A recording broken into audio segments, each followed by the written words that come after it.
exactly does deep maintenance of an ERSA reflow oven involve? 1. Disassemble one set of furnace chambers for chambers total 14 temperature zones. Clean and maintain them, removing oil and dirt. 2. Clean the condenser in the cooling zone.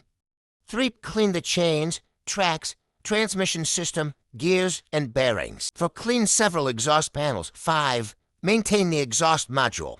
6. Clean the hot air motors in the upper and lower temperature zones. 7. Clean all electrical components in the capacitor box. 8. Clean the compressor in the cooling system. 9. Clean the front and rear insulated furnace covers. 10. Maintain and clean the furnace chamber inlet and outlet. 11. Clean all wiring. 12. Maintain the computer host. 13. Maintain and clean the cooling fan in the distribution box. 14. Clean and maintain the rear sealing strip and baffle of the furnace chamber. 15. Maintain and clean the baffle of the lower temperature zone of the furnace.